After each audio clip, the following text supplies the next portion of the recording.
Riverside world, it's Pastor Q Somerville here at Riverside, Houston, United Methodist Church, once again coming to you to put some Bible on it. If you have your Bible, your tablet, your phone, I want you to go to 1 Timothy, the 4th chapter, the 12th verse.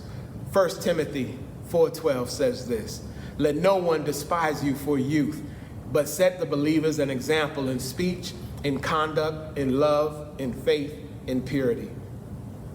You know, I was reading a book the other day by Dr. Leah Francis called Faith in Ferguson, and she was chronicling the protest during the time when Michael Brown had got shot.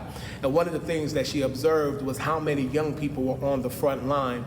And she writes in her book, when she showed up, her and many of the clergy that were there, instead of trying to be in the front, be the one giving the speeches and leading, they took a step back and they allowed the young people to lead the protest. And she was saying how powerful it was to watch young people understand what time it was and what needed to be done.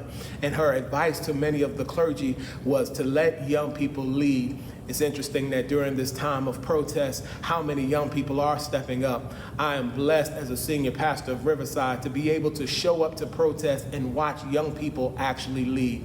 Well, today for Put Some Bible on It, I wanted two of our young people here in Riverside to lead us in today's worship.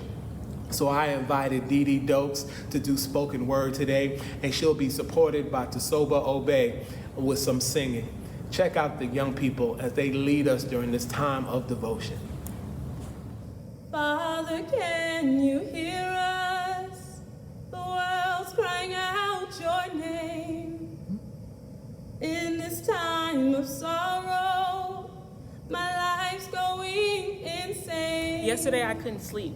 The same rotation every day makes me weep. Today, I couldn't breathe. The color of my skin continued to kill those without a voice to speak. Father, hear us. This is our cry. The world seems simple. Time passed by. Then I wake up and learn someone new has died. Churches, empty. Streets, full of fear. Do I want to bring a child into this world? For that, I'm not sure. The sick, dying. The good, dying.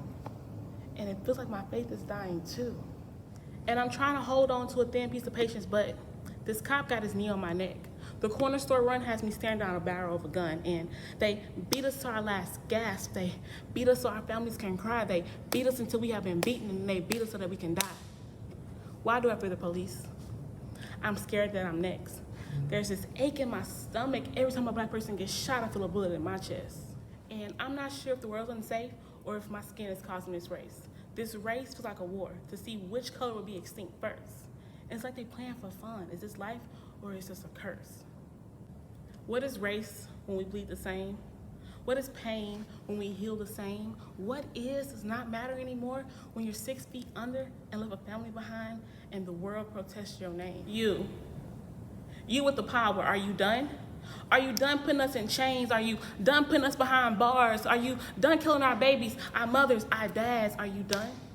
America is emotionally draining, and no one in authority seems to care. They keep giving convictions that's ultimately unfair, and we keep protesting for nothing to change. And in a few months, there's going to be another name.